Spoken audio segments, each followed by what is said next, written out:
Welcome to the Sci-Fi Center, the place to be, where comic books and wrestling collide magically. Movies, TV shows, and pop culture we share. Get ready to rock, we're here to take you there. From superheroes to aliens in outer space, we've got the latest news and reviews in our embrace. Turn on your screen, let the neon lights glow. We'll take you back to the 80s. Let's rock and roll. Sci-Fi Center, where the legends come alive. Get ready to geek out, let your imagination fly. We're diving into the past with a touch of modern flair.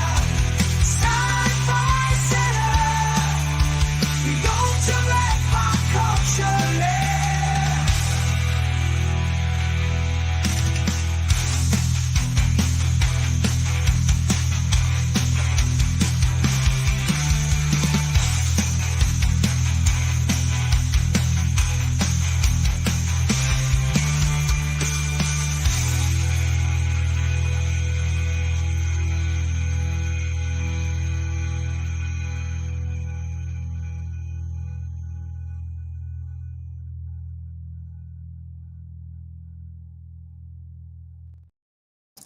A merry Tuesday to you, at least the last 15 minutes of it. Welcome to a sort of semi-overnighter, but mainly a Q&A brought to you by the Sci-Fi Center and our sponsors for this week, Lionsgate Pictures and The Crow. Bill Skarsgård is resurrected as J.O. Barr's famous undead creation in this reimagining of his very own character, released in theaters this Friday, the 23rd. If you are local, keep an eye out on this show. We are going to be doing a special broadcast where we hand out the remainder of our Atom tickets and the T-shirts and the tattoos and stuff we got in the day. I'll bring up a picture of those once Brad gets here. So, but yeah. Our sponsors of this week are The Crow. I'm going to give it its fair shake. I will be going to see it. Like I said, just from the look and the feel of it, I don't think it's going to be a good Crow movie, but that doesn't disqualify it from being a good movie.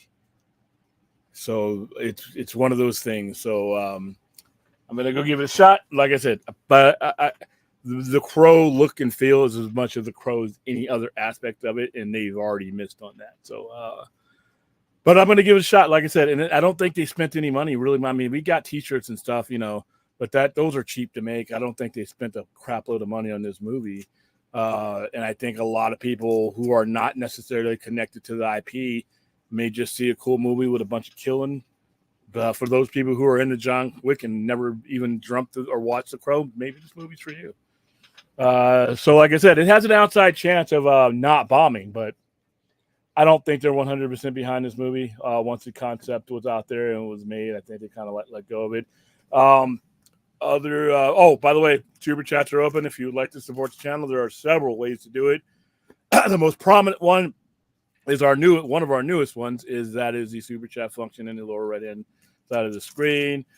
You can also become a member. I am still trying to function within, because you got to do it within YouTube, not StreamYards. I want to start doing a lot more member streams. They're not going to be like hours long, but they'll be about 15-20 minutes, just us shooting the shit, things that we probably wouldn't engage with on the store. And then also we're going to be doing more with Patreon as well. If you look at the site today, in fact, I'm going to go ahead and put it in here. I did a interview today with Jamie Bailey, who is the director of the very first public domain horror Mickey Mouse movie. So I was able to get him on today. Was that today, or was that something you pulled up? No, I did that this morning. That was wow. Okay, so William didn't even tell me about that, so that was news to me, like just like everybody else. No, so I put that in the chat room. But in the future, I got a couple more of these coming up, especially as we get to the Pooverse and things like that. What will happen is they will be released to the members first, Patreons after, and then they will go live for everybody else. So I'm going to start doing that as we do more more features like this. So those are ways to support. They're all in the this description. Patreon's in the description. All that stuff's in the description, and you can become a member either by clicking the membership button at the bottom, or if somebody gives you a membership, just be there to grab it. So Brad popped in. Hi, Brad. Everybody. This is mainly a Q&A, but like I said, the two biggest things were that are just non-basic stuff was Acolyte getting canceled after one season, Warner Brothers Discovery fucking up Game of Thrones with their money woes and budget. We went from a show in Game of Thrones where whatever they needed, they got, period. There was no discussion of was it too expensive. There was no discussion of this or that. The makers of the show, that includes House of Dragon Season 1, when they came to the door with their number, they got their number and that's it. But here's the problem. If one of your flag-bearing shows is being affected by this, everything, and I don't need to go any further than that, everything will be affected by this. And that's under the current management that is in place. New guys are going to look at this a little bit harsher because they will have just spent a buttload of money to acquire this company. So, yeah, William and I were just talking a little bit about this before we came on. And yeah, it was more about like, I mean, the writing's on the wall. It's like not only we feel, but also just the thing we're talking about is that the idea that yet another merger or sale of Warner Brothers is on the horizon. I mean, that's really starting to get traction in mainstream discussion, all of this, and it's with things like this as an example. So yeah, I'm kind of I know William feels the same. It's like I'm at the point where it's like it's not a matter of are we expecting it to happen. It's a matter of people almost should be resigned to it at this point. That part, I think, I looked at it last year. You could see this coming last year, one way or another, as the year closed in. I think what the hallucinations are with most fan bases is that the company will be the same after an internal management change or a external management change. That plans are just going to sail. That people are going to come in and say, well, this thing's already underway. It's a separate thing. Why would they change that? You need to open your head, reach back in that button, and turn the brain on and find me where that's been the case other than Kevin Feige. Other than Kevin Feige, who was the value of the company that they were purchasing, who was the value of Marvel Studios, who was the value for the most part of Fox Studios. And by the way, even he at one point apparently considered leaving. Yeah, he is what you are purchasing when you envelop that studio and spent all that money. So the fact that he stayed around after a buyout or a merger, he was one of the things being bought. Whereas this infrastructure that's currently in place is not that same thing. It's not. It doesn't have that roots. All right, budget constraints impacted the House of Dragon finale. Real showrunner Ryan Condell. Some of the fans were disappointed in the season 2 finale of House of the Dragon. The finale led up to a climactic battle that ended before the actual fight began. This means we won't see that conflict or most likely the Battle of the Gullet until 2 years from now, which is one thing. Listen, this needs to be fixed. And this is not just HBO Max. The streamers need to knock the bullshit off as far as if I hear one more person say that the streaming bubble has burst, stop. All right. We make up your minds. We're either cutting the cord or the streaming bubble has burst. It's not both. The fuck are you going to watch? It's not the Flintstones where you just put some pterodactyls in a screen and watch them fight it out. So you're either cutting the cord or you're investing in streaming. And since most of the people who own where the places where the cords are being cut are the ones that own the streaming, Guess what? So this streaming bubble is being burst is bullshit. All right, if you're believing that, then guess what? There's 8 reindeer on December 24th. Those hooves you hear on your roof, that's really Santa Claus. Don't mind the red light. That's Rudolph. If you believe that the streaming bubble is burst. If you're mistaking adjustments that these guys are making so that they can still get their money as the streaming bubble bursting, then I can sell you anything. I can sell you anything because you're open to believe in just about anything. So they need to make the investment so that we're not waiting 2 years for the things that get me onto your service, or you're going to have to increase the volume. If and they should have learned in 2000, I think it was 2019, HBO lost 52% of its male demographic when the last episode of Game of Thrones went off the air. You had a long time to figure this out. Now, to their credit, we got Dunk and Egg and all that, but that's not, I don't think that's going to be the level of Game of Thrones, the type of thing that we want. And even still, we shouldn't be waiting 2 years for these shows. Make the investment, because viewers have made, even with all the piracy of Game of Thrones, it still has massive numbers, enough to make it worthwhile. All right, so that 2 year shit's got to go, but that's another stream. All right, showrunner Ryan Condell addressed the battle's exclusion in a recent press conference. He explained that the budget restrictions influence the finale's pacing. The showrunner's numerous dragons and extensive visual effects. Therefore, we had to balance storytelling with financial resources. And they're saying because of all the dragons and everything else. I'm like, it's House of the Dragon. You need to be able to give me the blood, the guts, and the dragons. That's what Game of Thrones is. That's what House of the Dragons is, especially coming off of season 1. You can't do a season 2 like you guys did with the expectations of that season 1 was. That's what pissed a lot of people off.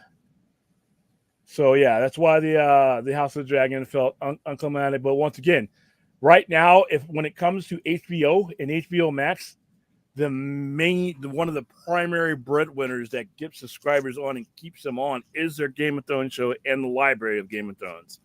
So not only did you cut corners for that flagship show, which I don't care what else needs to be sacrificed, they can't be Game of Thrones. I'm sorry. It can't be your top tier stuff. You find somewhere else to cut that money and get that money. You don't sacrifice a Game of Thrones. So that to me, that's inexcusable. But once again, what else has it affected throughout this company? So, all right. So, and the other thing is the Acolyte getting canceled. I thought the show could be better, but there's worse shows out there that got second seasons that had no business getting second seasons, and they got them. My biggest thing of the day, which has always annoyed me, Star Wars fans, not all of you, but a good percentage of you are making me fucking sick. The whole dancing, and I saw people celebrating the cancellation of a show that, whether you liked it or not, someone did. Enough people, even in its waning days, was watching that show to where it meant something. And I never understood celebrating the cancellation of a show. I never understood that. Old Trek fan would do stupid shit like that. I remember when the Enterprise got cut short. When Enterprise got cut short, old Trek fan was out there dancing. And guess what? Guess what that led to? 12 plus years without Star Trek. I hope the celebration was worth it. Was Acolyte a perfect show? No. But Star Wars as a franchise isn't perfect. No level of Star Trek or Star Wars is perfect. It's either dated or it's caught up in an endless web of nostalgia. So what am I getting now that I'm not getting Acolyte? More Star Walker bullshit? We're going to do another Rey movie? All the Skywalkers are dead now, but I guarantee you, what's her last name going to be in these movies? So we have a multi-billion-dollar franchise that doesn't seem to have the intestinal fortitude to go beyond certain things, even with the Acolyte. The Acolyte, fucking Yoda was right there at the end of it.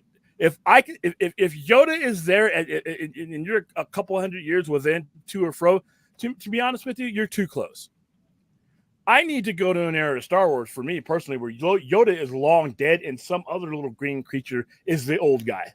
That's where I need to be with Star Wars. But their fans don't seem to want anything. I don't want to be the person running Star Wars because you got a group of fans who aren't going to be pleased by anything. They aren't going to be, I mean, every day I wake up, fire Kathleen Kennedy. Who are you going to get? Who else is going to want to deal with you? You're in the same trap that when it came to Star Trek. Nobody wanted to deal with the franchise. Nobody wanted to deal with it. Even though it makes a lot of money, you know what? You're a guy, any person at that level that's probably in your catalog of people already has money. You think J.J. Abrams is clipping coupons and hanging on at the Walmart discount line because Star Wars fans hate him or Star Trek fans hate him? No. And what's going to need to happen is they're going to have to do what Star Trek did in 2009. They're going to have to do what Star Trek did in 2016. And like I said last night or the night before, tell their story. Tell their story. There's a reason why fans are sitting at computers waiting for the content creator studios to do their thing. Because most of these fans don't have that talent to write screenplays, to write stories, to produce.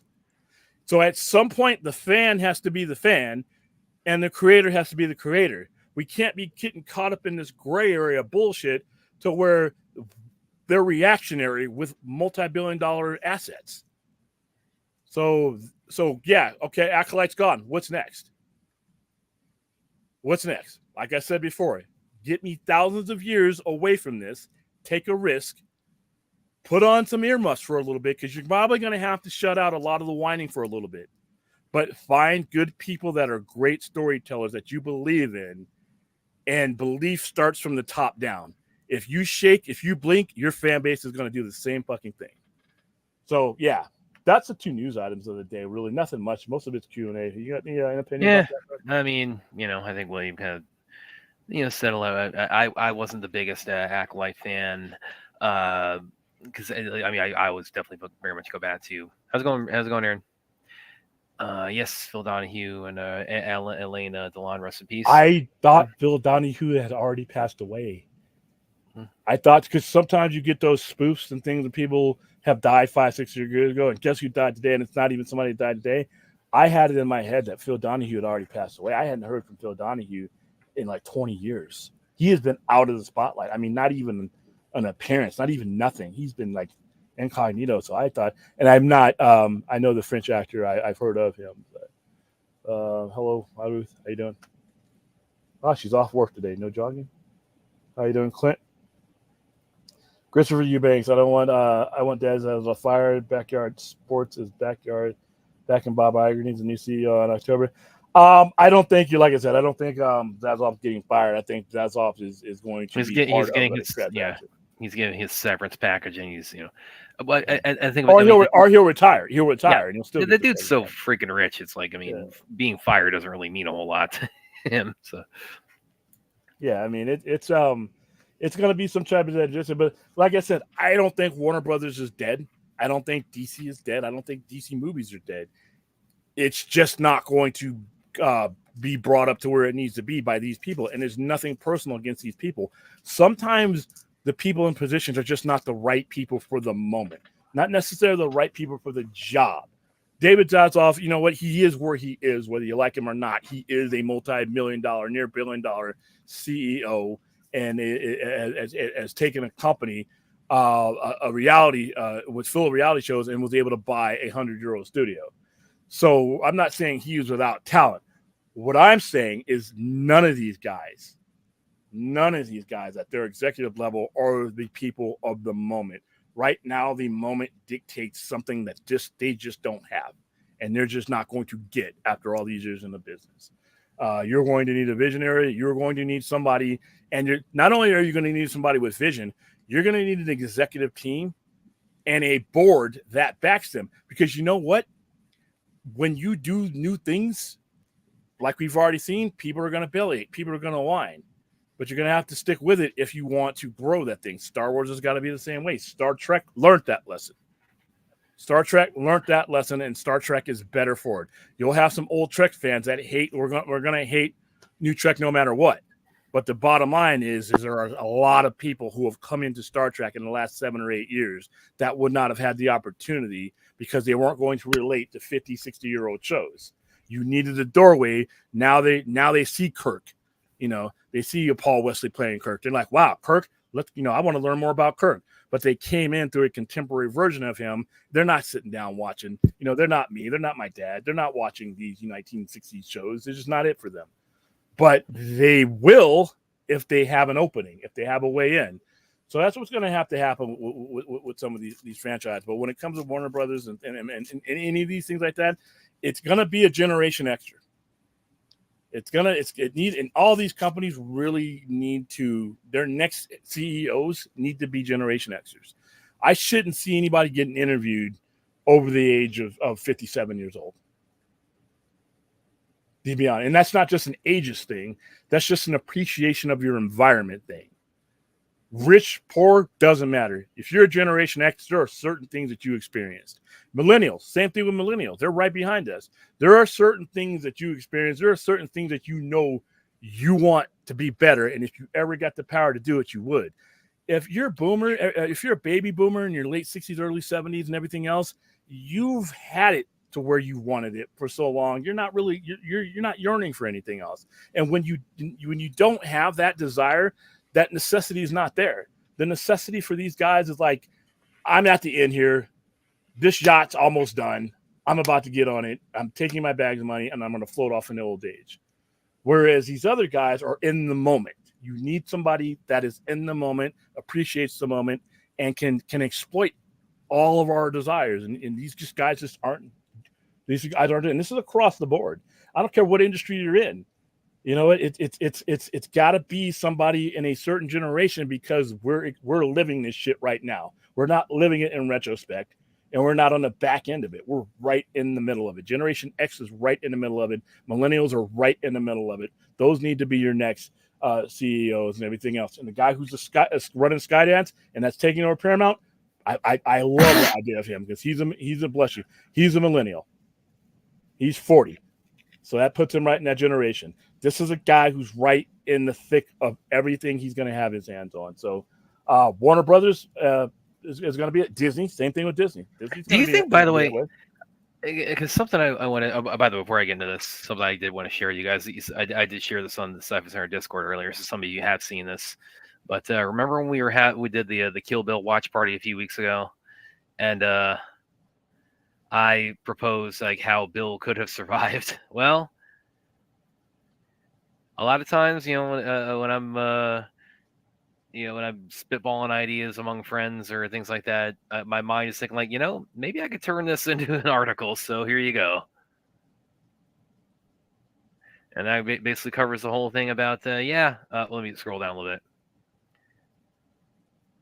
What I'm saying, the wheelchair. Almost asked me about, and the heart transplant. So there you go, guys. Go get a look if you have. But yeah, I didn't want to share because I ran up. I mentioned that to everybody during the Kill Bill watch party, and it occurred to me because I've been thinking about this. This has been in my head for about 20 years since Kill Bill Trilogy came out. And I thought, yeah, it's time to actually put this down on paper or online in this case. So please go ahead and give it a read, guys. I think everybody will enjoy it. But yeah, I was just about to ask, with like everything you were just saying there about WB and because all we heard about at this point with the company is controversial decisions that all but inevitably they have backfired on them in some way or tanked their stock. And I'm gonna let you look up right now where it's sitting at. But by the way, the examples you guys are, and like I said, I see it on Twitter and all that, are bad ones. Stop bringing up Batgirl as the downfall of WBD. Stop bringing up Acme as a reason why WB and Karma and all that bullshit. Blame the people who greenlit that shit when it should have never even been on the conception, table.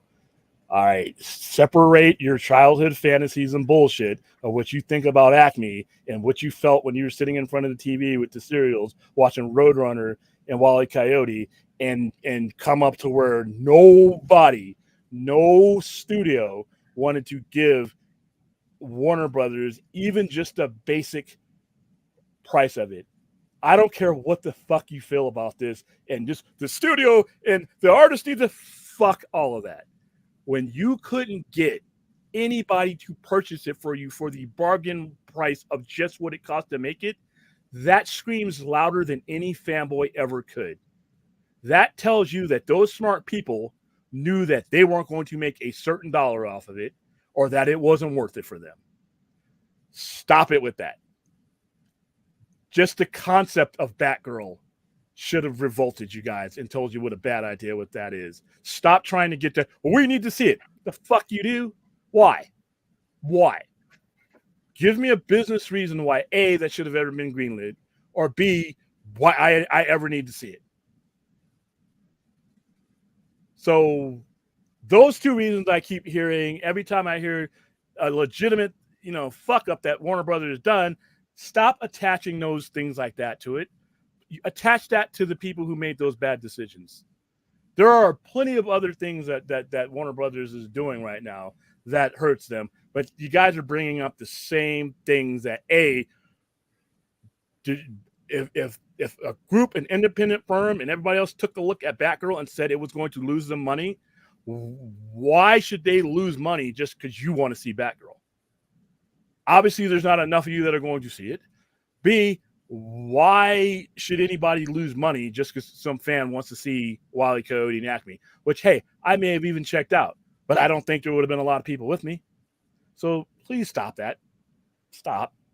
Go ahead. You're about to say something. Well, I was about that with because it just seems like we're just constantly reading like these headlines about like this big controversy with how they've managed X, Y, or Z within Warner Brothers walls these days, and of course, I just set their stock is at $7.77, so it's gone up a bit. But I mean, okay, you made it an inch, so I'll start your ticket tape rating in a second now. But do you think like with everything you were saying there about Game of Thrones being such a valuable tentpole franchise for the studio, and then the way that the last season of House of Dragon was so truncated and the budget cuts and all that, do you think any of that is maybe accelerated any of the pending merger, sale, or selling off of IPs or anything of that nature? They're not going to sell off any IPs. Or at least licensing, the way to put it. Well, no, I think this would be just along the same trajectory. I don't think there's, I think they're just going to get to, it's time. No one thing is not going to wake up in one thing and be like, oh shit, that's it. It's a matter of time versus debt. It's going to be, where are we at headed into this quarter? Where are we at headed into that quarter, to where it's like, okay, we've reached a decision that we aren't going to be the ones to consolidate this or to make this. And the only way that this is going to happen is if we merge with somebody else, purchase somebody else, consolidate the company, or if there's new management. And that's just going to be a time issue. It's like, how much time do you have for the stock to hover between 670 and 770 versus debt payments and things like that. So all that's pretty much baked into the cake. It doesn't help perception wise, because if you're somebody on the outside who wants to buy into Warner Brothers, then right now it's just like you're putting your money into something that might just sit unless somebody purchases it. It will sit at that level, and you're not really going to make anything. So no, it's all the hallmarks for them to be merged or purchased are already there, even without this. It's just that this is unfortunate because you're starting to see the effects affect big things. Now, right now, at the moment, Game of Thrones is a much more attractive franchise than DC. DC is a great, obviously I'm biased. I love DC, things like that. But right now, as far as ready-made, in the works, on your screen already, fan base already built in, Game of Thrones is where you want to be. And if you can't throw all in with right now is your primary franchise, then and like I said, this is just the tip of the iceberg. There should be Game of Thrones. There should be at least 3 Game of Thrones staggered in between each other, so that every year I got something. I mean, I got A Night in the Seven Kingdoms, which is another fucking prequel, yay! But all these things that they're they're talking about should have been escalated into production as soon as Zaslav took over. Because yeah, they're expensive. Find the money. Find the money. You got golfing buddies. Find the money, and their investors will go in on that. They always do for Game of Thrones. They may not go in if you come in with a Batgirl or some bullshit like that, or a Acme versus Coyote. You're not going to get the money for that. Oh, by the way, Clint, listen, if Batgirl ever does end up being released, so it's like I will happily do a watch party for it over any more scary movies. Okay, there is no possible way, whatever people might say it's like it shouldn't have been greenlit, or it's like it was bad enough to damage the brand. There is no way that movie is worse than any of the scary movies. They would have had to put effort into making it worse than those. But see, those movies made money. I think they would have lost money on Batgirl. But yeah, if you came to your investors say we need to go out with Game of Thrones, they know the effect Game of Thrones has on their demo. They know the effect Game of Thrones has on their subscriptions. I think they would have gotten the money with Game of Thrones. But it's this hesitancy, in my opinion, to go all in with streaming and your cable. Even if you have cable cutting, a lot of people I know that don't have HBO proper have HBO Max. They've cut that cord, but you're still getting their money. So you have to invest. This cutting back, and I saw somebody in the chat say Disney needs to get away from TV shows. They're never going to do that. They're never going to do that because the subscriber base for Disney Plus is more than any set of movies can give them on an annual basis. Your cost, your risk versus reward when you're putting these movies in there and you're diminishing returns is so much more than when you are cutting out all those middlemen and you're putting your product right to them. So they're not going to give up on movies, but they're definitely not going to give up on shows, And like I said, and if, before they even get to the point, it's the old guys who are thinking like that. Every time they hit a bump on the road, they think, "Oh, the streaming thing is this, the streaming thing is that." You get a fucking Gen Xer in there or a millennial in there who watches a good portion of their TV shows on a computer screen, on their phone, or somewhere else, or through Roku or things like that. You tell them the streaming bubble is burst, they're going to look like you're a fucking fool. So yeah, none of that.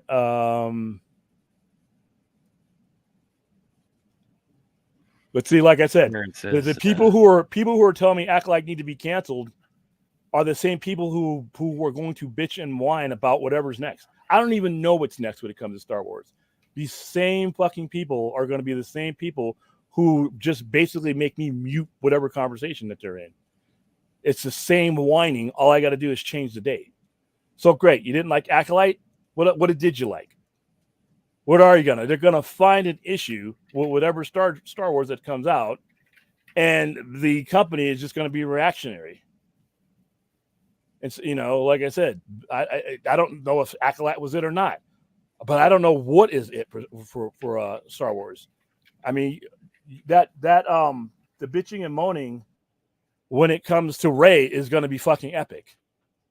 I might just mute Star Wars as a topic, just not to hear all the shit that's going to get slinged at that. And I'm not going to be a big fan of it because we're still in the Skywalker era. I want to be so far beyond the Star Wars. I need to give these creators a new space to exist in order to judge whether they're not good creators or not. That's just me. All right. Well, this is Aaron's thoughts on Batgirl. It was lost media when you walked into the office and said, "Let's do Batgirl." That was your mistake. Well, I think it's not even so much that it was Batgirl just in the abstract, it's just the fact that I mean that didn't help. Again, the infrastructure they had with as far as like their character roster that they were relying on, but also the fact that it was greenlit. That it was greenlit to be the movie that it was because it was it was intended to be the post Flash. Here's this new jumbled universe that's coming in the aftermath of that. So it's in a lot of ways it wasn't even like a proper Batgirl movie because it was so plugged into the multiverse, setting up a Crisis on Infinite Earths kind of thing long-term quote unquote plan, if you want to call it that the old regime had. That so it was so embedded in that in a lot of ways it's like it really even kind of lost like the it wasn't Batgirl in the way that you would greenlight Batgirl under normal circumstances. There's no circumstances that you would greenlit Batgirl when they were doing it. There's no circumstances when you greenlit Batgirl. I'll repeat 2 times more. There is no circumstances in the current climate that they were in when they made the decision that you would greenlight Batgirl. First of all, you're giving someone a substitute hero while you've hidden that era's version of it, and you were going to join it up with a Batman that hadn't been relevant for 30 plus years. How did you even, how was this even allowed to even get into the office? There needs to be somebody like a secretary or an office manager that read through your shit before you can get into the big man's office to eliminate things like this, to save your career and to and to not waste the boss's time. There's no circumstances during when they were trying to do this should this ever even got from the lunch break, the cafeteria phase. See, Rational says, well, yeah, she was going to be a supporting character in the Batfleck movie.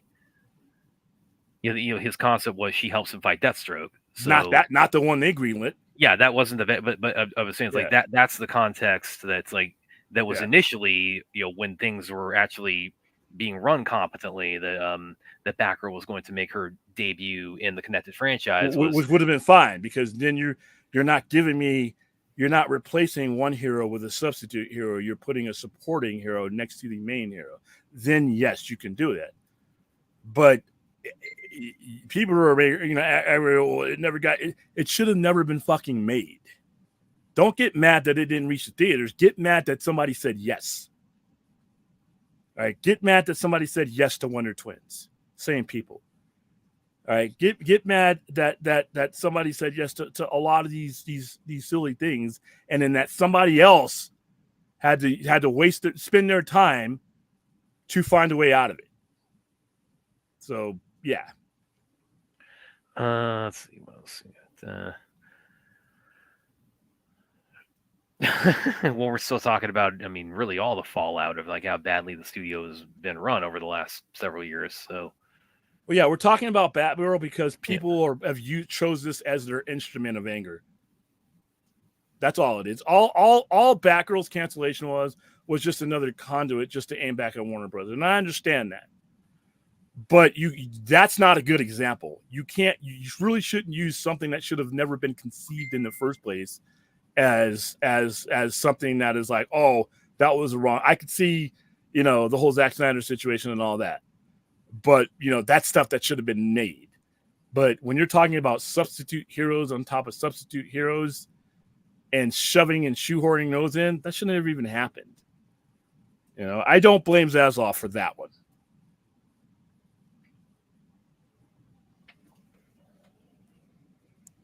All right. Omega Swiper's got an interesting one here for me. If I can send Brad an email, I'll link him. What do you mean you'll link me to Tarantino? Do you have connections to Tarantino? Yeah, Brad, I want to send your article to Tarantino, but I got blocked by him from many emails. Send me a way to send you. You probably don't want to be saying that on it. What? Okay, wait a minute. Let me see if I understand. So it's like you've been in contact with Quentin Tarantino? That sounds like you got blocked. I mean, I shared the. Are you on our Discord? Let's go. You can jump on our Discord because I shared the article on Cypher Center Discord. But you want to send it? You want to actually send what I wrote to Tarantino? Okay, I mean, cool. Yeah, don't get the Sci-Fi Center blocked for everyone. Listen, listen to anything. It's like, I mean, if you do that, please send in the accompanying message along the lines of, it's like, Brad says he loved Once Upon a Time in Hollywood, but that Bruce Lee scene still sucks. So send that with it, please. Never been a fan of the 28 Laters franchise. Here's I know they want to get this new one out, but because the original was out, I think, in 02. So it just would have been so cool if they actually waited till like it actually had been 28 years since the original. It will have been 23 by that point.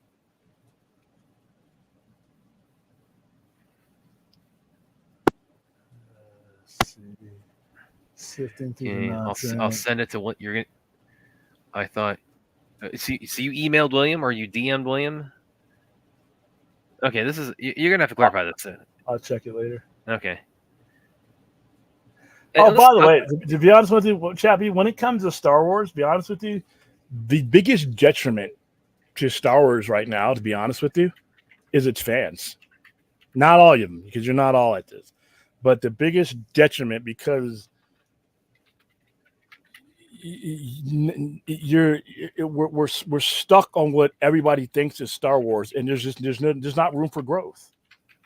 There's not room for growth, and as long as there's no room for growth, you're going to end up like Star Trek, 2005 to 2017. That's what Star Wars. And it's sad because the franchise makes a lot of money, but creatives just, I mean, who wants to be bothered by this? And it's not just the executive. Who wants to be bothered? Same thing when it came to Star Trek. Not all of us were like old Trek fan trying to strangle the life out of everything, but it seems like those are the guys who get heard.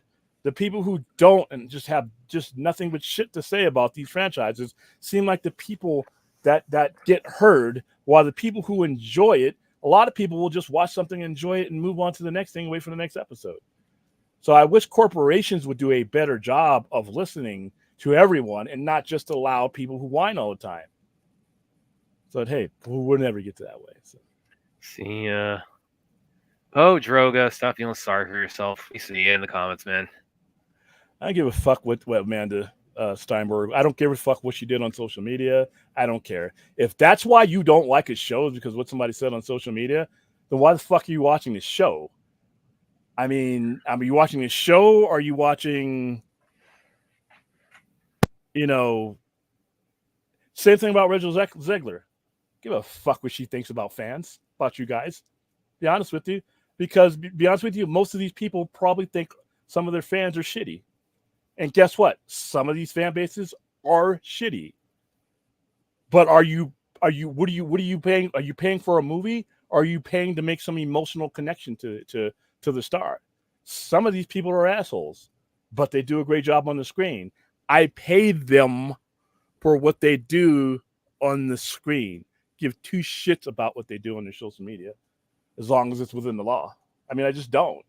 And if that's why people, and I hear this often, and not just with you folks, I hear this often, people get caught up in people's opinions somewhere, somehow, on a war or on a particular type of movie, and they just want to use that to judge what they're doing on screen. If you watch what they do on screen, you don't like it, that's one thing.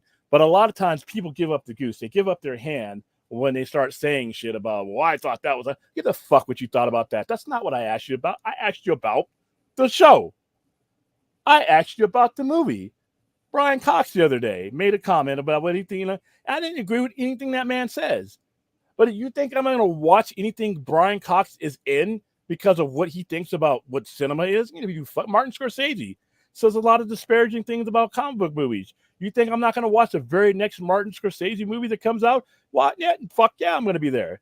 Because his opinions about shit, his comments about shit don't mean shit to me because that's not the shit I pay for. I mean, what's so hard about this? That's what like 25% of social media is focusing on what some guy said on Instagram or Twitter. When, that's not what I pay to engage with. I really don't care what your opinion is. I mean, even if I agree with it sometimes, there are plenty of people who I watch who've done stupid shit on social media, but they deliver on the screen.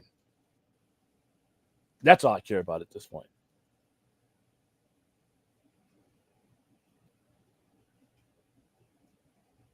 Yes, R.I.P. Phil Donahue. Yeah, like I said, I used to grew up with him. Well, before Oprah pretty much took over everything. Phil Donahue, Sally Jesse Raphael. My mom would watch all those shows, and when we came home from came home when we were kids in school, we would see that over the screen.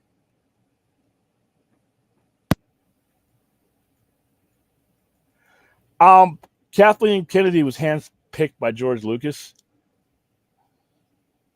And, you know, a lot of the things, I mean, you don't, without Kathleen Kennedy, you don't have the Mandalorian. That was her. I mean, a lot of the stuff that you had, she made all that stuff happen. I think people don't want to take over some of these brands because look what they have to deal with. Why would you bust your ass and put your legacy on the line for a group of people and not for entirely, but the vocal loud ones are just going to shit on what you do no matter what you do. Who would want that job? In order to take that job, you would have to have some safeguards in that this is what I plan to do. This is what I'm going to do. I get this much time and this much ground to do it with. And at the end of that period of time, if you want to fire me, then you fire me. But we're not going to do the reactionary bullshit. That's the one thing about that kills these franchises. That's why Warner Brothers that's why Pimple Popper guy was able to purchase Warner Brothers. When you're running IPs like this and you have hundreds of millions of dollars and possibly billions at stake, and you approach things with that kind of knee-jerk reactionary thing, I haven't seen it turn out well yet. Warner Brothers is a prime example of hire the people. Your time to doubt those people is when they're sitting in front of you during that interview process. If you're not willing to give somebody the runway to get these things done without reactioning, you're basically going to be sitting in another interview a year later and a year later after that. At some point, these people have to put their foot down and says, this is the story we're going to tell. Let's go, you know?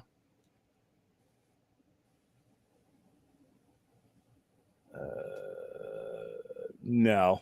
Are you fucking serious, Forth? All right. Say what you want about Kathleen Kennedy.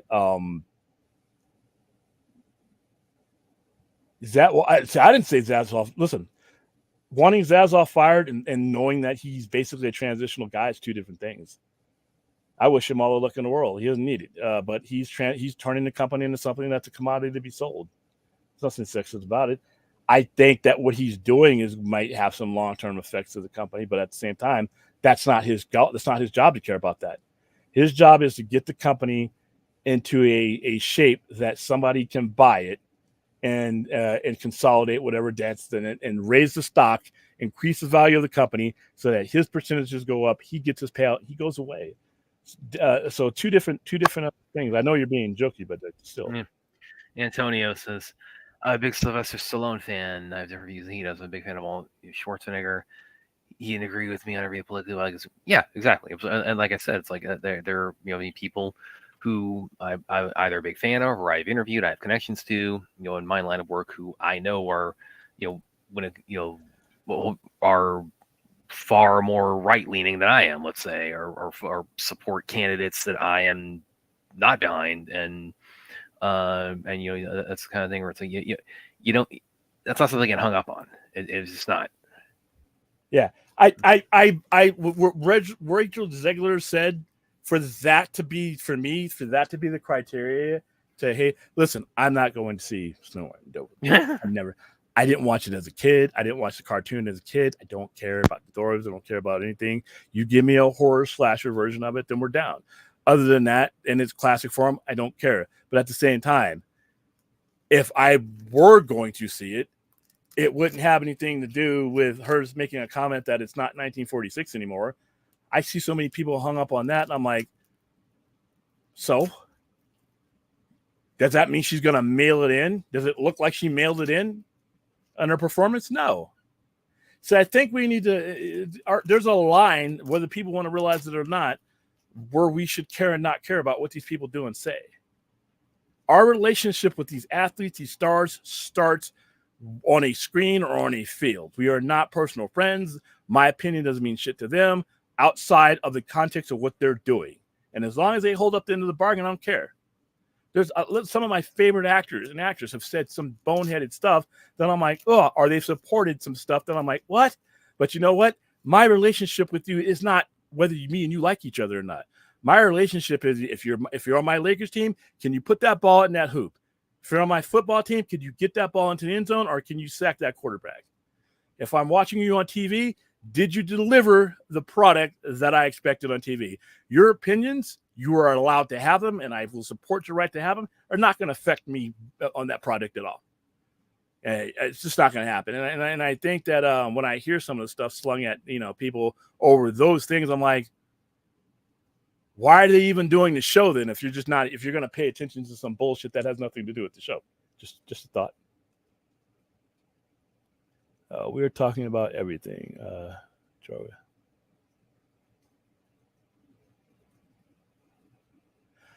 Merger's probably not going to happen in 2025. You'll probably, if anything happens, you'll see a deal in place. You'll see a deal in place towards the end of the quarter. These things take a while, but you would know that it was going down.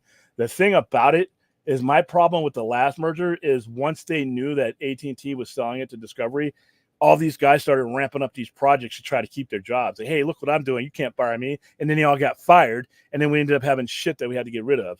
I don't want that for the next person. If the new Warner Brothers, whatever takes over, I want that person to have room to do what he wants to do and not spend any of his or her time having to throw out somebody's old garbage or old stuff. If that person is buying Warner Brothers, Discovery, DC Studios, all that with a vision, and he's putting his ass and a whole bunch of people's money, some of it his, on the line, then that person has the right to chart their own path.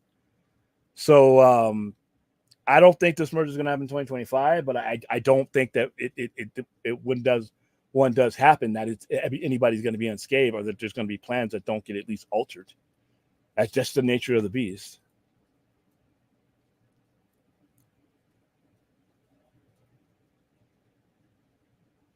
Yeah, because they'll probably consolidate that company.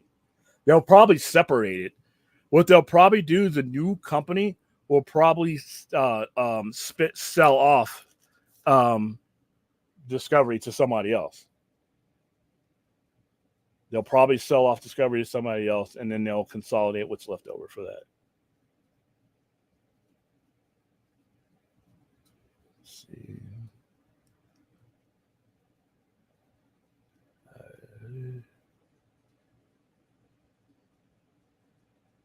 You want to see Keaton and Deathstroke?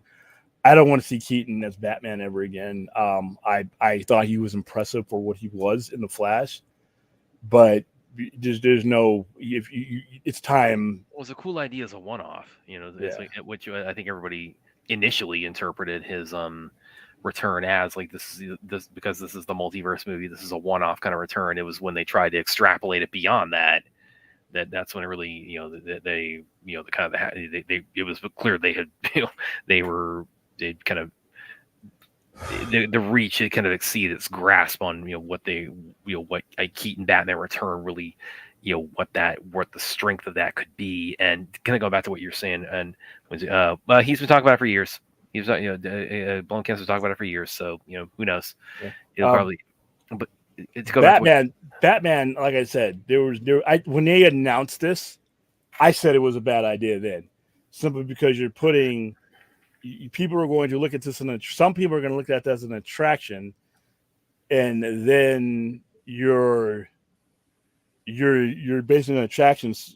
People, it's not a Flash movie, it's a Batman Beyond movie, it's a Batman. I'm like, those are hardcore people that stare at computer screens all day. The general public never was. The existing general medium public has never been their Batman. Most of them weren't even alive when he was last relevant as a Batman. So personally, I'm glad it turned out right storyline wise, but Michael Keaton for me was done as Batman in 1992. And I didn't think that he was going to have the draw to move the needle in any event. I don't think he would have had the draw to move the needle in this Batgirl movie. I think you would have lost a lot of money on that one. I think when they hired their accounting firm to figure out, just first of all, they watched it. They had other people watch it, and the quality was unanimously bad for what they were going to do. Remember, it was made for an HBO Max. It was a disaster. Let's see what you said. Yeah, but go ahead. We'll go ahead and read Drogo's comment, and I'll ask a question. But again, making a Batman is not the end of the world. No, but it's not smart either. I mean, it just shows a pattern of bad decision making. It should have never been. It's just one of the things you can point to when you're doing a diagram of mismanagement. Just because, I mean, it shouldn't have been that part of the world, beginning or end. There was no justification for making that movie. And the people you're hearing, we got to see it, we got to see it. They ain't laying down a fucking dollar for that. You're asking somebody to lose money just because your curiosity. Get on the internet, get on Google, find other ways to appease that. I'm pretty sure you can do it a lot cheaper than double-digit millions that they would have lost on putting that movie in there. They were better off taking well, once again, it goes back to Batgirl. The same boneheaded decision to even say Well, there yes was to also, Batgirl. I think it's fair to. I'm sorry. I think it's also fair to say in this particular case, there was a fair amount of spite at the executive level too that probably fueled that. That too, but once again, it landed in the same spot. The same people's decision, for whatever their reasons were bad decisions. And you just can't have that many bad decisions and keep your job for that long and not have it do long-term damage. Yeah, but going back to the merger talk from a minute ago, because I did kind of want to ask a little bit more about because thinking about the timeline of both the AT&T one and the Discovery one, because as we said, I mean, these things, you hear them get announced, but I mean, of course, there's all kinds of yeah, William definitely agrees. There's all kinds of red tape and I's that need to be dotted and T's that need to be crossed, and of course, you have to corporate mergers, getting approval from the government as well. So, these things take like a year and a half to 2 years, like probably be finalized. So going back to that, like what your as far as your thoughts about the timeline, I mean, so do you think I just kind of clarify, it's like what's your like ETA basically on like when you would think we would hear like, okay, here comes another merger? I think like late this year, early next year, mid next year. What? I would say late this year. Really? Headed towards the end, or not late this year. I'm sorry, late 2025. Okay, that's further than I thought you'd say. Yeah, because what you'll hear, the instability, it's going to be worse because the instability is going to be there. It'd be better off if it happened sooner. It could happen sooner, but it would be better if it happened sooner because the company's not going to be in limbo. Any direction you're going to take, if you're going to take a new direction with DC Studios, and believe it or not, fanboys, it's a possibility. It's not a guarantee. It's a possibility that a new executive could come in with a vision and either change things or change the structure around where James Gunn is operating in, or if it's Amazon, just create a coexisting. But if it's not a coexisting universe, they're not going to drop any decent amount of money on these IPs and this company just to come in and inherit someone else's stuff. You wouldn't do it, and if you do it, you're basically lying.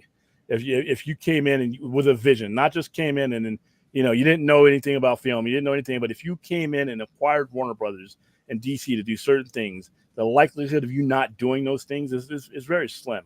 So you figure once you announce a merger and you put it through the process, it's generally a 6 to 9 month process to get it done. I think in Warner Brothers' case, it'd probably be quicker because the company it's in a race of time for the company not to be devalued. But once it happens, though, you want that dwell period because the value of the company will go up with the announcement of a merger, even before the merger is finalized. So you're probably talking about if anything were to get even announced we're in what? We're in August right now. So 2024 is done. You're not going to have an announcement but it would probably be in the summer or fall of 2025. And a lot of it would be based on what he thinks Superman or things like that have added to the value of the price or to the company. I don't think it's going to be much. So you might even have it happen before then. But the problem is that the company right now, who wants it? I mean, who wants it? Who wants it? Who wants it at the price that it would be at? Because you're buying shares. You're buying shares in order to merge them. Or why would I pay if I don't have WB stock? Why would I pay for their stock right now, knowing that it's probably going to go even lower than that? So if I put that money down now, I lose that money. Plus, I incur their debt. Nah. William, you're right. It's good not to care, but we can't ask as real life. No, I understand. They do. They shouldn't, though. what? It's none of your fucking business. I mean, I mean, their opinions on shit. With gluten, vegetarian, Republican, Democrat. Why? Why is that my business? I know people do, but I'm asking you, if you're not paying for a portal into their lives, you're paying for what they do on that screen or on that field. Why does anybody want a portal into their lives? I don't know. Yeah, it's just weird to me. Yeah. Yeah, conspiracy theories. And I mean, there's a whole bunch of people out there who I don't disagree with. Yeah. I mean, and it's basically fake. You don't give a fuck about these people. You didn't care about their lives now when nothing was going on, or when they didn't make their personal life public. You didn't care what they were going through until it hit the news. Let's be funny. It'd be in hell when Kobe was going through his issues. Listen, we weren't hanging out. We weren't hanging out at his house, caring about what was going on in his family life until it hit the news. So well, and the other thing too is, I mean, and whenever you fans, audience members, whatever term you want to use, kind of get on their high horse and say, celebrity X, Y, or Z has kind of crossed the line or done something that's ruffled some feathers. It's like, I guarantee you, every one of them is like a fan of somebody who has done or said something 10 times worse than that, and they don't, and they have fuck all to say about it, because it's like, because that's what we do. It's like we as fans and as humans, it's like we calibrate, like it's just we switch off the tribal side of our brain whenever it suits us, and that finds its way into and it's fake. It's fake. It's fake. What do you care about this person, what they did? And yeah, I know the reality is that it does affect things, but people are hypocrites when it comes to that shit, because like you just said, everything, you open up your cupboard, your refrigerator, you look on your desk, there are most everything that you use, watch, and consume every day is probably created by an asshole. So you're basically not going to be able to eat anything. You're not going to be able to go anywhere. You're not going to be able to drink anything. You're not going to even buy anything. If these things matter that much to you, then you basically might as well just seal yourself up in a box. But they selectively give a shit about things. That's what makes it so fake. Ooh. Mega Sniper. I don't know, man. It's like okay, Mega. If it involves, I don't need to be being blocked. Yeah. Let's go ahead and just stay away from it. Thank you, though. Is he on? Is Tarantino? Is he on Twitter? Is he on social media?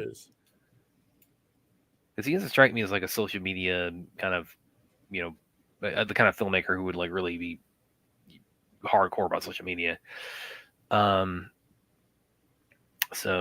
are you on our Discord? Like go ahead, ask her. We can get you added to our Discord, and talk to us about this there, because I mean, this probably be. Yeah, hey guys, leave the crazy stuff on Discord, because we don't want to crater our newfound channel of success with some crazy shit. Yeah, Aaron, and I did see this. That's it's very unfortunate. But again, it kind of speaks to also what we're saying about, it's like people's. And this is the thing too. It's like when it comes to like marriages and things like that, it's like I don't get in the middle of that with like people's. Yeah. It's not like I'm next. It's like I don't do that with friends and family. I mean, I'm not going to do that. out the way. Ben out the way, and I'm next up on her Rolodex or her number. She's going to give me a call. So what do I care with who she's dating or banging? I don't care. I don't really go see her movies, because she generally doesn't make movies that I go see. Ben Affleck, I do go see his movies, and guess what? Next movie I see of him, the last thing I'm going to be thinking about is his marriage to J-Lo. Yeah. I wasn't thinking about it when it was going well, and I'm not thinking about it now. I mean, I'm sorry for them that unfortunately their marriage didn't end up it was they decided they had to part ways. So I'm sorry for them on that level, but I mean let's just leave it at that. That's the healthiest way to do it. It's damn. You hear about it and say, it's like, oh well, that sucks. I hope you guys I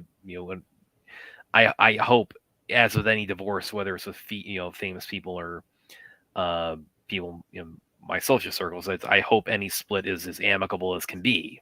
But again, I'm an outsider on all of that, so that's as far as I'll go with it. Just continue to provide me that service at the level that I expect, and you'll always have me. And until you commit a crime. Until you commit a Aaron's crime. actually got a good one here. Will Smith's really cross. Yeah, he definitely. I mean,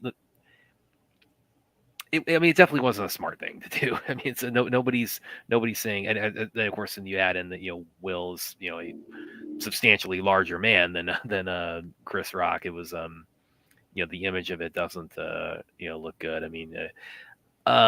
It's not the kind of thing I would hold over his head for the rest of his life, because I can also appreciate. I also give the way I like to put it is like you have to also give people, and this extends to famous people. You have to give people you have to give people the latitude to screw up and learn from it, and, improve from that, or you have to give people the latitude to learn from their mistakes. And Will 2 years later he's got a massive hit in the new Bad Boys. So Ray Caruth killed somebody. Ray Caruth killed his pregnant girlfriend. So yeah, he's in a different light. Yeah. Well, and Lawrence Phillips, he's another one that an abuser. But Ray Caruth was actually convicted for murder. You know who's a really good one. One of my favorites as far as like abuse of celebrities is Alfred Hitchcock. Look it up. If anybody's not aware, it's like that dude. He's one of the greatest filmmakers of all time. He's Psycho, one of my all-time favorite horror movies. They're actually going to be doing a re-release of it, I think, in about a month. That I'm definitely going to check out. I think it's like an extended version from him. That's like a local thing, but I'm looking forward to doing that. But Hitchcock was an asshole, everybody. Hitchcock was a dick, especially to women. Like Hitchcock, Aaron, you'll definitely probably appreciate this one-liner. Hitchcock was the Joss Whedon of his time, as far as like his relationship with his female collaborators. I think Joss Whedon, when in 34 years from now, nobody will give a shit about what Joss Whedon did off the screen, just like nobody gives a shit about what Alfred Hitchcock. You have to study Alfred Hitchcock to find that stuff. Most moviegoers are going to be like his at this point in his legacy. His movies. You think of Alfred Hitchcock, you don't think of anything but his movies. Nobody thinks. And it doesn't prevent. It doesn't prevent. Like I said, it's like I'm a big fan of Psycho and The Birds. So it's most people. You know what? Most people don't even know about that stuff. And I think in 20, 30 years, whether he's alive or not, Joss Whedon will be in the same boat. Yeah. That doesn't make me like him anymore. But but you'll be of a generation that won't be the people who are looking into it anymore. Yeah, and again, the fact that I was at ground zero for like the whole reason why those of us who have in the fandom community have been incentivized to dislike him, but we were right at the epicenter of all that being revealed. But it's like so 30 years from now, people are still gonna people are gonna be like, Buffy. They're gonna be buying Buffy. Dig the Avengers, dig Buffy, dig Angel. It's like I think maybe the fact that in his case, everything that came out during the internet age. It's like maybe that does it makes the kind of the stain on his legacy more readily visible than it is in Hitchcock's case. But again, it's not going to be something that just that people are like, okay, we're never doing like a commemorative event for the Avengers again or for Buffy again or anything of that nature. No, he still gets paid massive royalties on those films. Yeah. When it comes to people who feel that way about him, but on the internet, the majority of people, even that are on the internet, don't have that approach to these things on the internet. Like I said, it's a percentage of people who can't, who have an axe to grind with Joss Whedon. Like I said, most of the people who I talk to about it, who when we do Buffy or anything like that, they either don't know or they don't care. Now, people in our circles, obviously, we're gonna know, but even the people in Buffy, and he did shit on Buffy's set. Don't give a fuck. And he put his hands on Spike. Yeah. Oh, I love that story. Yeah. Nobody cares. Let's do once more feeling. If Joss Whedon said, I'm going to be at a Buffy convention, if he were still doing those, you think there wouldn't be a Hall 6 type level packed people to see him? More people love Buffy than are going to care about his transgressions. I'm not saying that that's right, but that's just reality. There are people who are absolute pieces of shit. When time passes, nobody fucking cares. Well, and like I said, I think in his case, the impact of all of that is probably more readily it's going to be it's visible. It's visible. Yes, it's available. Yes, because of the internet age, and also because it's so anchored to the Justice League situation and just all the drama around that. So it's like it's if you like pulled 10 people like at random, it's like, hey, can you tell me anything good or bad about Joss Whedon? You will get probably more response to the the negative side of all that with him than you would with Hitchcock. But again, still, it's like people are going to say it's like, yeah, he's an a-hole, but I still think Buffy. I would bet that and I would bet real money on this that the majority of people, you may find one person. Now, if you hang in our circles, yeah, because that's in our circles. But if you went out to the general public, you would probably struggle to find one person that knew or cared about that. You know who I really can't I can't get my head around about how this guy keeps getting work, because he's notoriously a real prick. Is why is the dude's name escaping me? He was the guy who did There you go. He's I have to look him up. So if it's escaping your name, just imagine what the general public. Well, he was like George Clooney was one of the people who David O. Russell. He did Three Kings, and it's like he's done, and that guy is notoriously he's notorious. Yeah, I've heard people go after him, but once again, outside of certain circles, the majority is going to be like, who? They're going to attach it to whatever movie that they like that he did, just like Alfred Hitchcock, just like Avengers. Like I said, and when it comes to the whole Snyder, what we went through, remember, we're not is big when you compare the people who know Joss Whedon from the Avengers movies to who actually care about what went on behind the scenes. Your percentages start to shrink. So even if it's in the internet, knowing about something and it being aware, you being aware of it and caring about it is two different things. There's a lot of shitty people out there that have done things that people just don't care about because it doesn't affect their relationship with that person, and a lot of the uproar is on these small TVs or these small video screens that we sit in front of in our phones and our computers. The general public is not as engaged as a lot of people think they are into the details of things. Like I said, I mean, if you went out and tried to get a consensus about Joss Whedon, unless you were doing it like at SnyderCon or somewhere like that, nobody was there. You could do it. You could do it with him at a Buffy convention, and people are going to be like, "Oh, really, Aaron? I didn't know this." That's interesting trivia. That's weird. Okay. Yeah. But yeah, it's just a matter of the thing is, I mean, like, again, it's like as William was saying too. I mean, with Joss's, in my opinion, deserved, cancellation, even whatever term you want to, ascribe, banishment, shunning from the industry, however you want to describe it. Again, as I said, very much of his own making, and deservedly so. But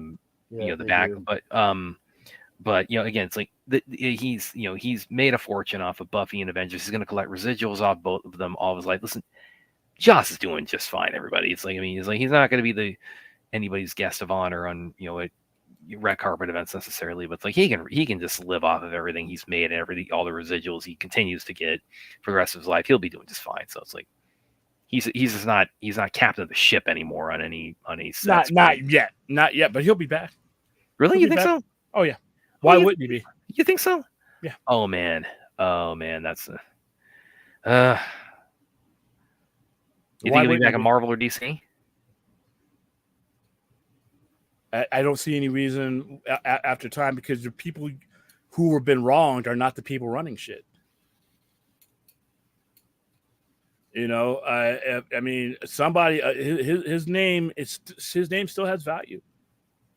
His name still has value, and under the proper management, they may think, you know what, you're not going to do this. Whatever you were accused of doing over here, there, I didn't hear. He did several movies for Marvel Studios. I mean, like I said, I don't know if now might be, because like I said, but 5, 6, 7 years ago, yeah. If Kevin Spacey will be back on your screen at any given moment, and he's been taken to trials, Kevin Spacey will be back. Whether I agree with that or not, Kevin Spacey will work his way back, and his story will be something people buy into. If Kevin Spacey will be back, Josh Whedon will be back at some capacity. Whether I agree with either of those being the case, that's the way these type of things go. You understand just how loose the thread that ties us to these people are when time stretches that thread. And if you weren't directly affected by it, you just don't give a shit. Vince is on allergies. It's just, really, I to give a little bit of context, I actually did get, I was on receiving a gi choke tonight at the gym, so that's just, a little bit stuffy since then. But yeah, it's not my allergies. All right, we're gonna stop this dead. We're gonna stop this dead. Please, nobody. I saw this floating around, and it was, I think RJ tagged you in something about this. Yeah, and this is hard banned. This is hard banned. We're not. This is the only time I'm going to answer this question. The only time I'm going to bring it up.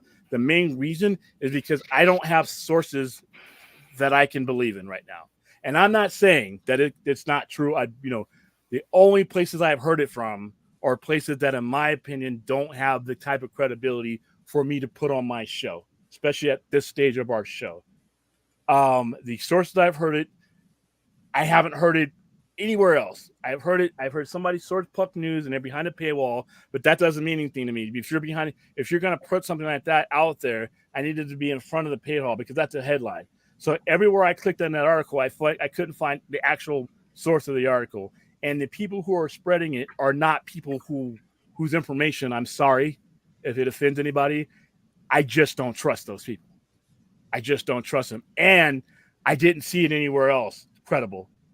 I didn't even see it in the places that I have an issue with, like the THR but at least then when something like that is a fact, I don't give a fuck about their opinion about things. But when somebody's when you're talking about a contract status or an actual factual status of somebody, you generally see it in other places besides the sources that I saw it on the day.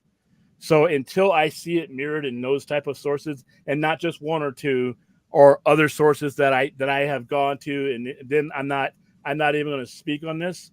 I know RJ tagged me in a tweet today, and I responded to him of why I can't take this. I have to take this with a grain of salt because these sources, and I've listened to some of these sources before, and I've ended up looking like a complete jackass. So I'm not in the business of looking like a jackass as we are trying to, be credible as far as what we talk about when we bring up in conversation. So right now, I have as of 1:03 a.m. By the way, you can get the hell off there. As of 1:03 a.m.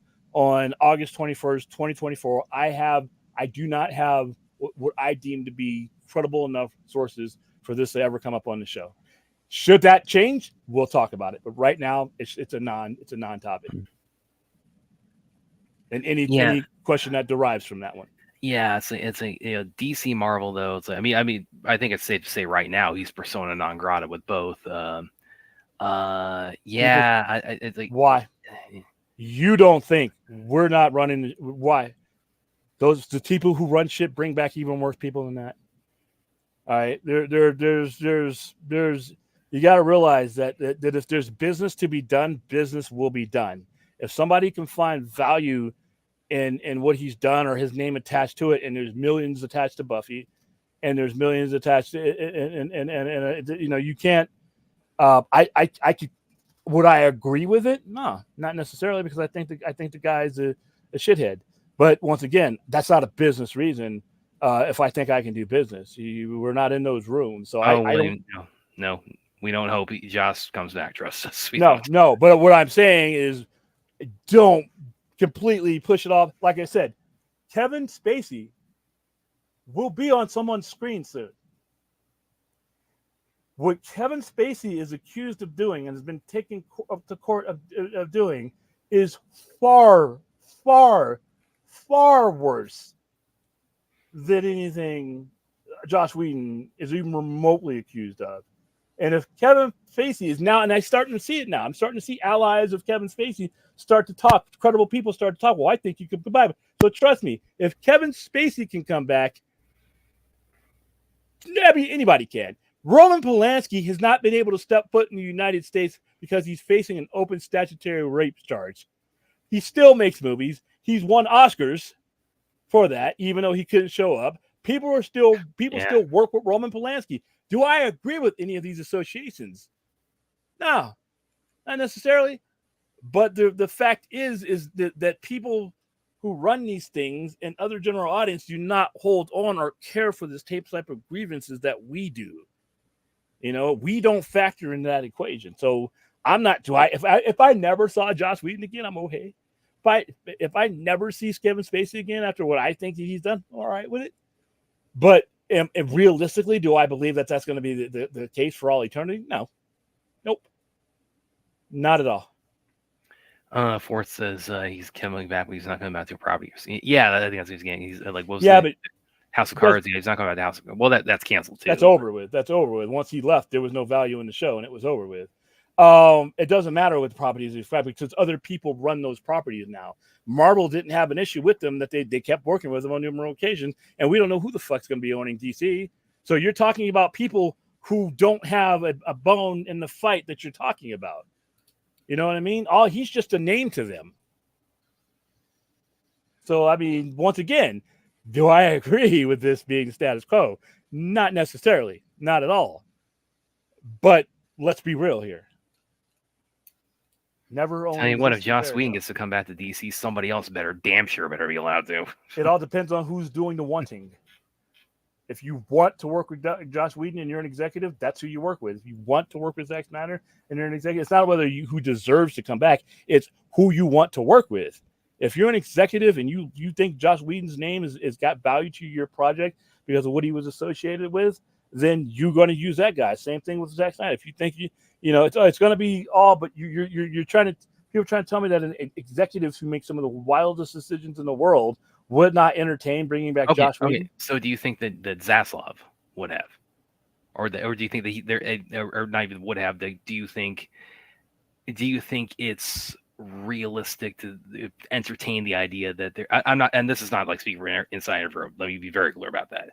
But just hypothetically, would you say it's realistic to enter that, or that it's not an absurd suggestion to say that Zaslav may have been on the phone with Joss Whedon at some point? It's not absurd at all, because you got to remember he's a name guy.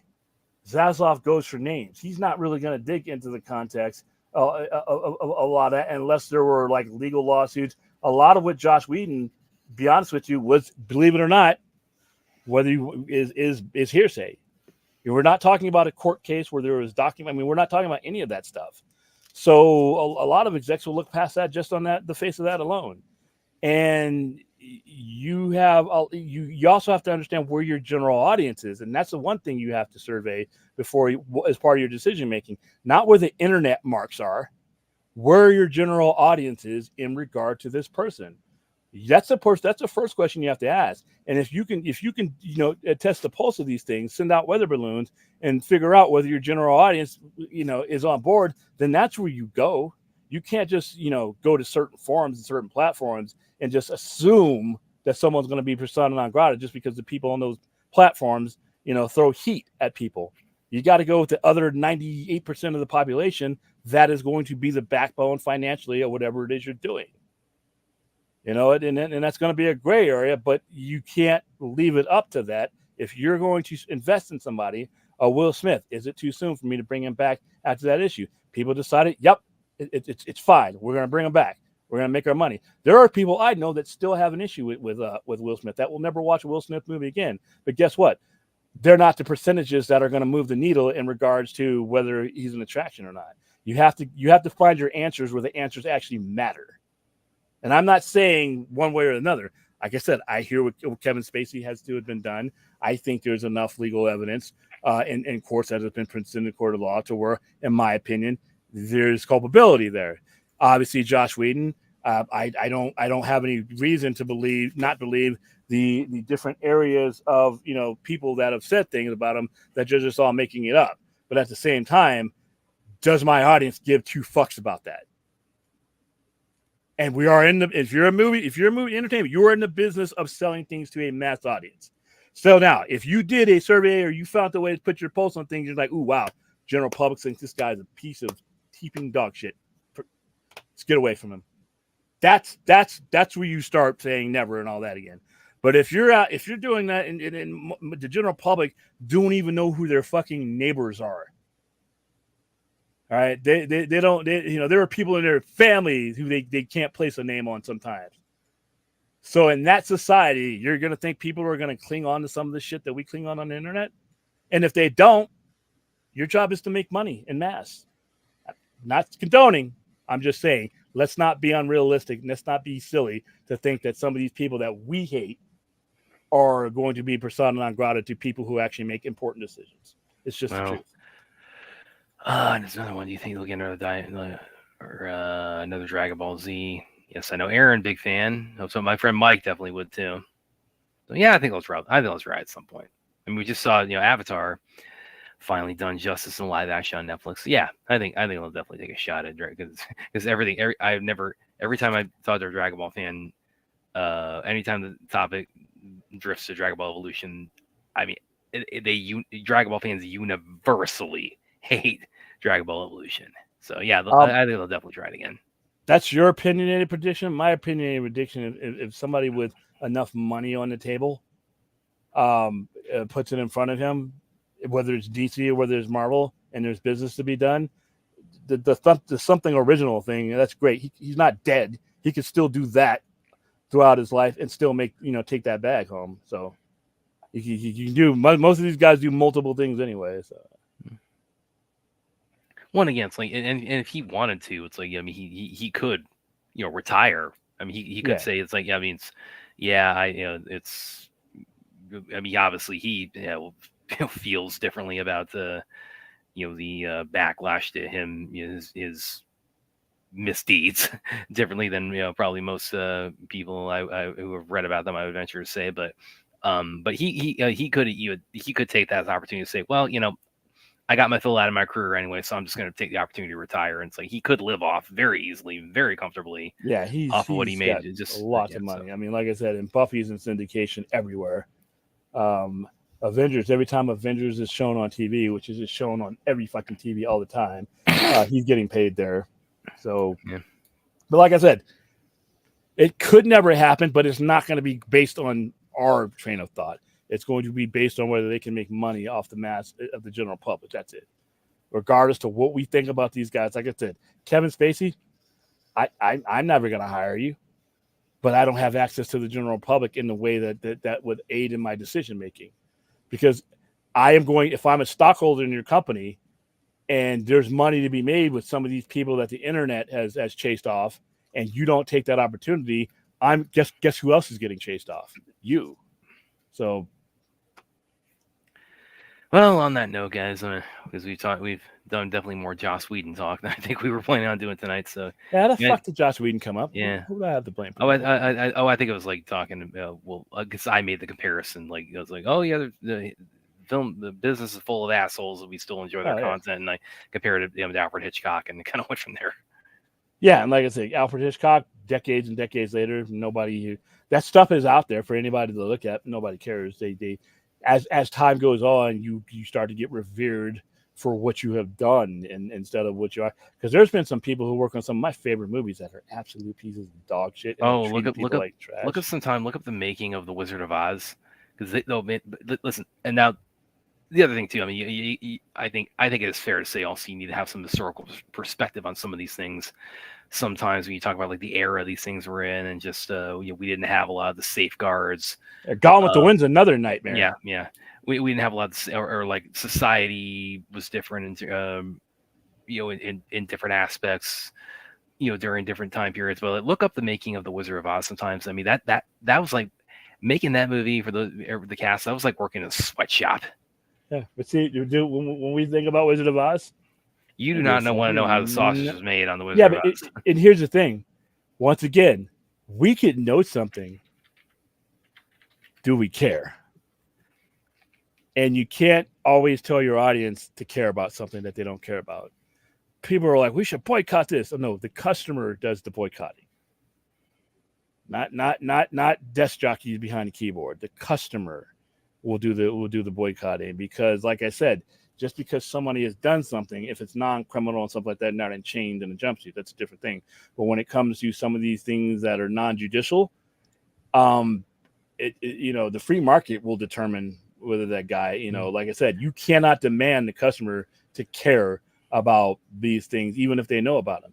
They, Kobe, my Lakers, was credibly accused, or was on trial during the 2004 NBA Finals for rape. Fans were cheering him. We had number 8 jerseys. We were cheering every 3-point basket he made.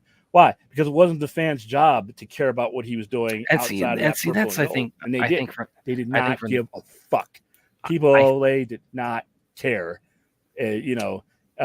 As he was flying on a helicopter from Vail, Colorado to Staples during the NBA Finals, as long as he was dropping his 40 and 10, give a shit. And do I have a right to demand that a fan care about that?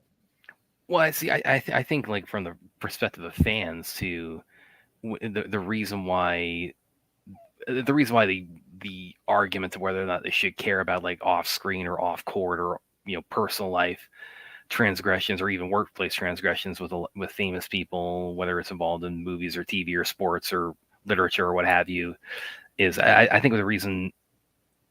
I think a big reason why the question gets brought up, or the idea that, okay, if they've done X, Y, or Z, I can't support their work anymore, is because a lot of fans perceive the idea that supporting the work of somebody who's done X, Y, or Z, is a bad reflection on me personally. So there is in some ways, a personal and maybe even arguably a somewhat narcissistic, aspect of the idea that you're giving money to that I'm giving money to somebody who is a credibly accused domestic abuser or something along those lines. And as Wayne said, it's like everything the people watching this on iPhone right now, that's like they're assholes involved with the creation of that. Yeah, and you have the right to think that.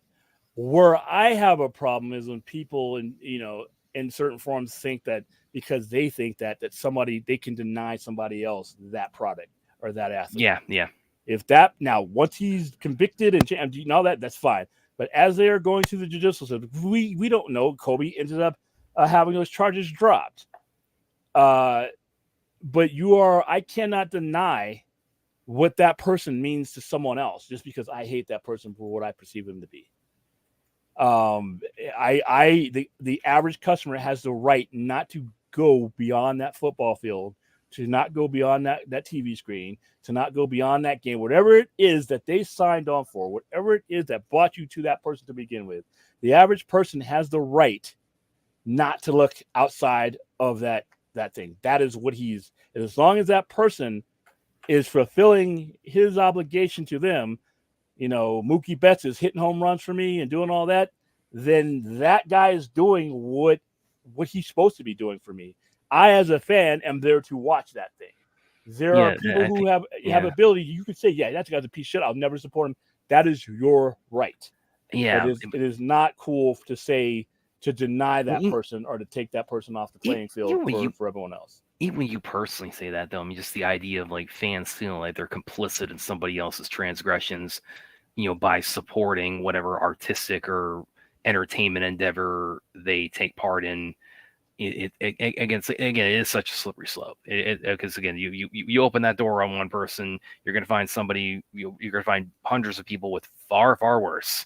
Yeah. That you, like I said, don't open your fridge, don't open your suitcase, don't open your closet, don't open your hood. Trust me, every aspect of your life right now is probably controlled by someone who's a piece of shit and have done awful things. But you know what? Your relationship does my cereal taste like it's supposed to taste? Is that auto part that I bought from that asshole franchise, did it work on my car? Is my TV show that I've been following for 6-7 years, is it going to be on the air next year? And is it going to be good? These are the consumer questions that a consumer has a right to solely ask and nothing else. If they don't want to ask, well, what's the showrunner doing? Now, if the showrunner is in an orange jumpsuit and there's things like that, that's fine. But like I said, Kevin Spacey has alleged victims that have been on witness stands that are so. And if he can make his road back, and like I said, do I think that's right? Fuck no. But I am not going to. If somebody out there says I want to watch Kevin Spacey because I like Kevin Spacey's movies and damn those other things. Let the judicial product. I am not the one who I think has a right to deny that person anything. If you want to go watch Kevin Spacey, from that point on, not indicting his previous. If you want to, and you don't have a problem with that, I cannot deny. It should not ever get into the realm of denying you that or calling you a piece of whatever for not. That guy is selling a certain thing. You are buying that certain thing. That is the relationship between you two. If you don't want to go outside that, that is your right as a consumer. So I don't agree with everything like that, but I as you know, that's the freak world. That's capitalism. You know who launched a lot of careers and has helped get a lot of like Oscar-winning movies, and again gave a lot of people their start in the business, like a leg up in the business. Guy you may have heard of named Harvey Weinstein. Yeah, nobody's boycotting those movies. Yeah. Hold on. I guarantee though, Harvey Weinstein, he's one of the guys who will not make a comeback. You can't. Who are you to decide or me for that matter, to decide who is a smart consumer? A consumer is a consumer. Period. That is his right not to give a fuck about that. That is his or her sole right not to give a fuck that. That doesn't make them dumb or smart. That is the basis of their relationship is the product. And if the product comes through, they have a right not to give a shit about anything else. And by the way, Budweiser's doing just fucking fine. I don't know where this whole Budweiser thing comes from. They're doing just fine. But once again, you guys have the right to think that way. You guys have a right to ask those questions if you want to. But I don't think anybody has the right to question anybody that does not. And a lot of people, more than anybody wants to admit, are not going to ask those questions. Most of them are not going to care. Like I said, I always bring up Deshaun Watson. How the fuck did he get back on the NBA field or NFL field? That fool had 21 credible in the court, in the judicial system, rape allegations. Settled all but one. Eventually sold that. Took a suspension. Signed a $238 million guaranteed contract. That up first game he played, people were cheering him. I saw Deshaun Watson jerseys in the crowd. 21 incredible counts of rape. And who am I to tell the people in Cleveland who've been fucking miserable when it comes to winning championships outside of LeBron to say that they can't cheer for a guy who has been cleared in the judicial system? Are those people stupid? They're smart consumers. You could say they're betting on a guy, an MVP, an NFL former MVP, that can help them get to the Super Bowl.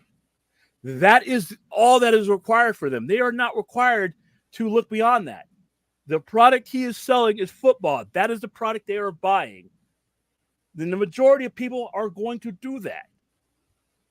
So you can't say a smart consumer, and none of these examples you guys are bringing up over the course of time ever really mattered. But I'd rather have Budweiser stock than some of these other companies' stock. Trust me, they're just fine. A lot of that was stupid anyway. Yes, Aaron, please share, because that's such a twist. I didn't know that offhand. That's really weird trivia, but it's interesting trivia. So yes, please share that. Oh yeah, he did give. Yeah, yes, he did. He did. But remember, none of these had credible. They were civil. They were up to the civil level. But even in the criminal investigations, they ended up. There just wasn't enough to dare, and he was able to set them up. There's a lot of people who do that. But guess what? The relationship between the Cleveland Brown fan and Deshaun Jackson, as they sit out there in that ice cold snow, can this guy get that ball into that end zone enough time to where we have something that we can buy a T-shirt and they had at the end of the year? And you know what? You may think that sucks, but that is their right. And that's the bare bones retail relationship. I don't have to like the guy who runs my grocery store, but he better have that shit on the shelf. And as long as he does, our relationship is okay. All right.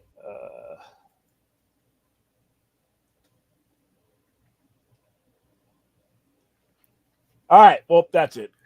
Yeah, because I was about to say, it's like Joss Whedon sent us down a rabbit hole, guy. Kevin Spacey, Joss Whedon, Alfred Hitchcock. Like I said, 10, 20 years from now. Well, you can blame Brad because I mentioned Alfred Hitchcock and that set it off. So. OJ. OJ. Yes. But see, OJ's the problem with OJ. The problem with OJ is here's the thing. There's one thing to you have two worlds here with OJ, and you had Rodney King and all that.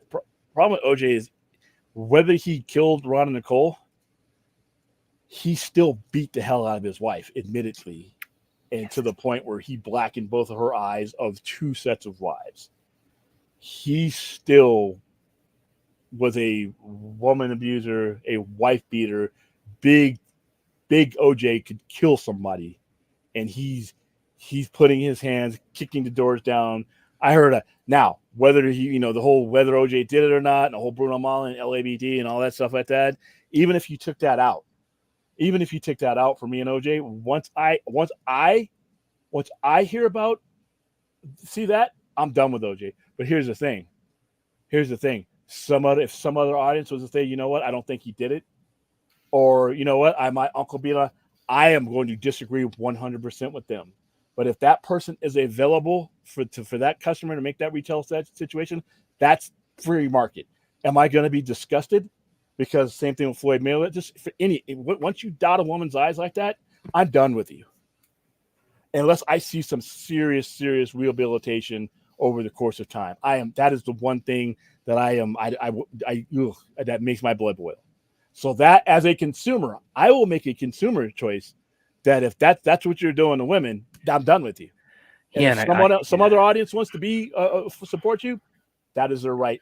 It just won't be me. Yeah, one I've said too is like also the big line for me. I mean, and that's definitely a line too. Everything William laid out, but also the like child abuse. That's also a big one. It's like if you're harming kids, like I said, that's what this is what gets me up with Kevin Spacey.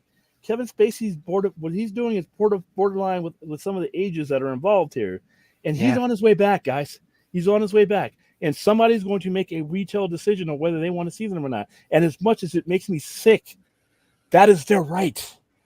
Yeah. Vince Williams actually told me about this. Yeah, I'm gonna try to start doing.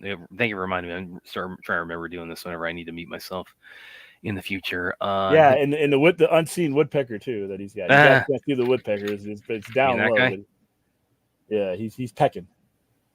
I think we're still kind of getting that laid out, Ruth. I know we're not doing anything, Ruth. We're not doing anything. We're not doing any streams. We're not doing nothing. No, are we? Like when do we want to do the crow? Oh fuck! I really am behind on that because I really probably should have done that instead of this stream. We can do it tomorrow if you guys you guys are up for it. Let's do the crow. Tomorrow night. I'm gonna have to set something up to where because I got to give some shit away for the locals. Let's do the crow tomorrow night instead of doing the hunt day screen. We're gonna do the crow. We'll do the crow tomorrow. Awesome. Tomorrow night. As far as we'll do our So Happy It's Thursday show. Friday I have some stuff to do. I'll probably do some vodka stream stuff and do our late night stream. I don't know what we're doing for this Saturday because we don't have Twilight of the Gods to deal with. What's coming out though? Isn't something coming out soon?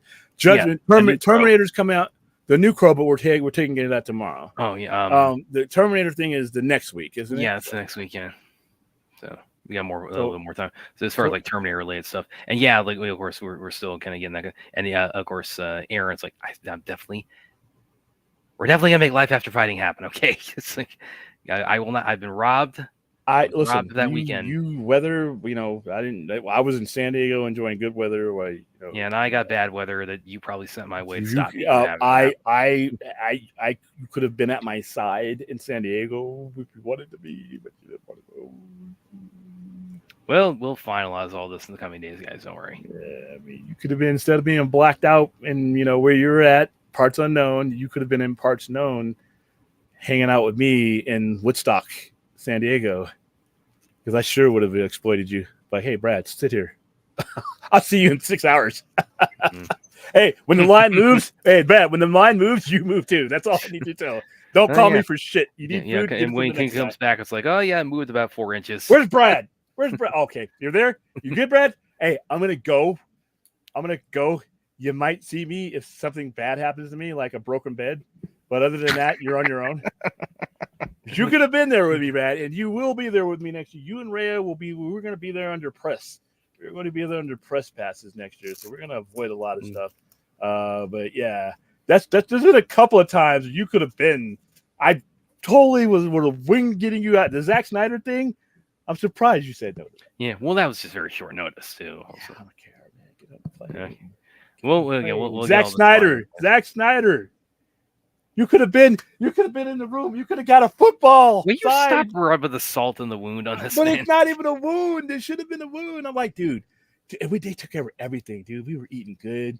I mean, they were driving us around in the highest form that you could get. We were. So William is going to leave early before he's going to make me cry. You know, and like I said, the entire time it was like they're gonna figure out that I don't belong here, and I'm gonna get thrown out. And then the longer I'm there, I'm like, I'm not gonna get thrown out of here. And I'm with the other Brad, and I'm with the other with Austin. We're like, we're actually supposed to be here. And then at that point, we were relaxed. Sophia Botello is right there. You could touch her. She's like right there. You could touch her. We actually blew past her because she was standing there, but Zach was standing here, and he was drawing on footballs and stuff. So I kind of should have gone over and said, hey, you know what? I loved you in Atomic Blonde, you know. But Brad, Comic-Con, you could be there for these moments, man. I am willing to bring you out these moments. But next year, if we're Lord willing, let's knock on wood that the world doesn't end. Well, and before then, we will have streamed Life After Fighting and the Undisputed franchise and about 50 other things I've been plotting to stream on our watch parties on the Sci-Fi Center. Yeah. That's the moral of the story. all four of you, four of you plus six of you, including Aaron and Brett. You guys enjoy that. You guys enjoy that. You underestimate, man. I was at Woodstock, San Diego Woodstock, which is Hall H waiting line. So, William, what time are you thinking for the Crow? Whoa, it's going to be late. It's going to be about 11:30. It's going to be a late night movie party. Man, sounds good. So, which is good for you because you're in like, you're in. She'll be like waking up to that. Yeah, your tattoos. All right, guys, that's it. Like, subscribe, keep us on our upward trajectory. Spread the word. To those you think, spread that QR code. Yes, please. Here you go. Let's do this.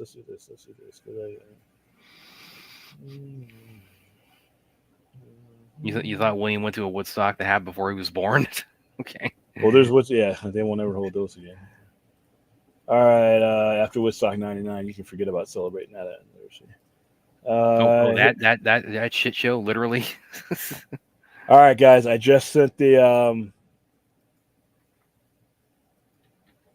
We need a new intro. What do you mean, Vince? Oh, yeah.